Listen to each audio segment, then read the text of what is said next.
Now, on Tuesday morning, patrons of Zambia's state-owned newspaper, Times of Zambia, found more than the usual English they expected in their copies. The paper had published an article in Mandarin, the official language for all of China.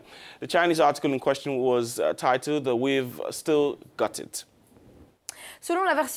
According to the official version of the Zambian authorities, the publication of this article in Mandarin is due to the country's desire to penetrate the Chinese market. This explanation given by the government spokesperson Dora Silia was not, however, well received by everyone. Some government critics have denounced what they see as yet another sign of Chinese influence on the Zambian state.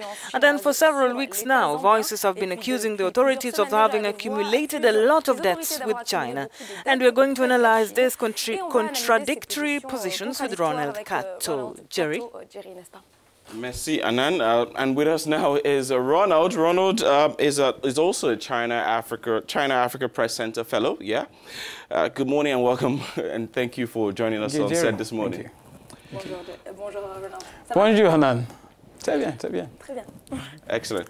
Now, Zambians have expressed concerns over their state-owned newspaper publishing an article in Mandarin, the Chinese official language. Why should they be worried? Well, I think, Jerry, first it was the shock of waking up to an English daily suddenly carrying a story in Mandarin. There are 8 official languages in Zambia, and Chinese is not one of them.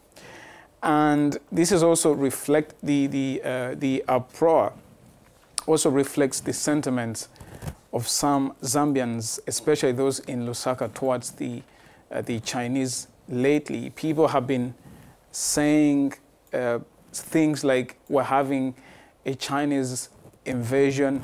People have been saying, you know, Zambia is Chinalizing too fast.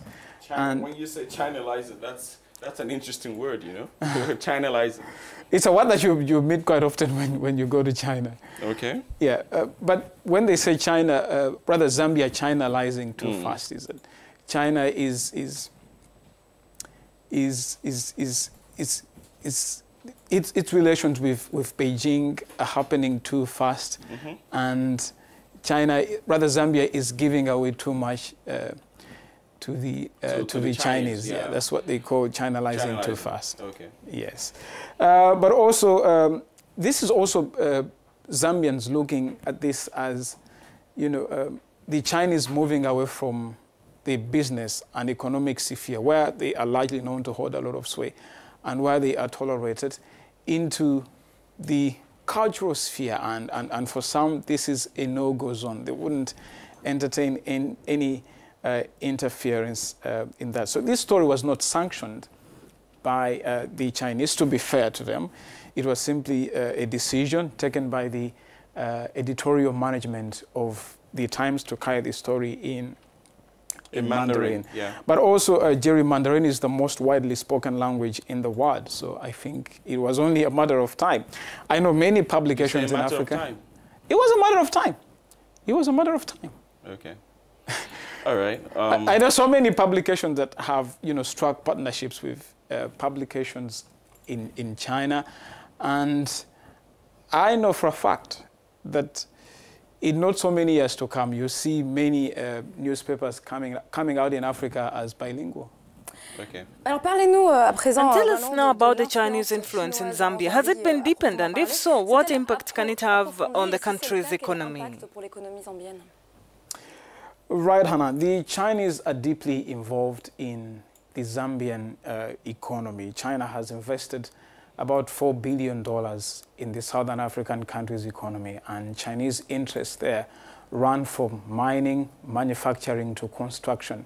Bilateral trade reached $2 billion in 2017. Zambia exports mainly minerals, copper, to China, and imports electronics, textiles, and machinery from Beijing. The Chinese are expanding the Kenneth Kaunda International Airport currently. It's a project worth millions of dollars, and are building the new Ndola International Airport. The Lusaka-Ndola dual carriage highway was also contracted to Chinese builders at a cost of $1.2 billion, and many other projects. And because of this, Zambia's debt has been growing. The country now owes China about $3 billion. And that has made some people angry. At a demonstration to denounce corruption in Lusaka last Friday, protesters also lashed out at what they called a Chinese invasion. And the government there has been forced to deny allegation that the main international airport and the national broadcaster could be seized by the Chinese because of that. The recent corruption allegations against the government of President Edgar Lungu have only served to increase the spotlight on the Chinese involvement in the Zambian economy, but also the fall in commodity prices has seen Zambia's earnings from copper sales tumble, increasing the pressure on the government. So whatever crisis Zambia may be facing at the moment isn't really the fault of the Chinese, to be fair to them. Chinese investors own factories and other businesses in Zambia and employ locals on construction sites, and the government has defended them, saying the country needs them. And I think it does. Ronald, I think there's no doubt that there's concern about China's increasing influence in Zambia, but economically, yes, you can look at it from, okay, so we are gaining, it's like maybe a win-win situation for Zambia, but I think the main concern now here is about maybe the socio-cultural impact of having a Chinese language. But I want us to look at it from the context of, is it possible that the Zambia Times is trying to generate some revenue? Absolutely. The Times, just like the Zambia Daily Mail, Jerry, the other government-owned daily, is in huge financial trouble. Advertising revenue and copy sales have tumbled, reflecting the bad state of the Zambian economy. Government has demanded that these publications restructure very fast, be sold to a private investor, or face closure. So there's a frantic effort to save the publication and jobs. While you have the Chinese as the biggest foreign investors in your economy, why not go for them? So I think this was a creative way, or this is a creative way to raise revenue for the newspaper. And I think there is nothing wrong with the newspaper being bilingual. I think the concern should be only the journalism that the newspaper serves. If it's not affected in the quest for advertising revenue, I see no problem with what the Times did. I see absolutely no problem. Your position might be a controversial one. Absolutely, absolutely. But as long as it doesn't affect journalism, the news, then yeah. I'm fine with that. All newspapers make money through advertising. Mm-hmm. You say you're fine with that, but I can guess some in Zambia are currently not fine with it. And may not agree with you on this issue. But I'd like to thank you anyways for your insights and for coming on set with us to talk about this. Thank you very much. Merci beaucoup, Ronald, pour cette analyse. Thank you very much, Ronald.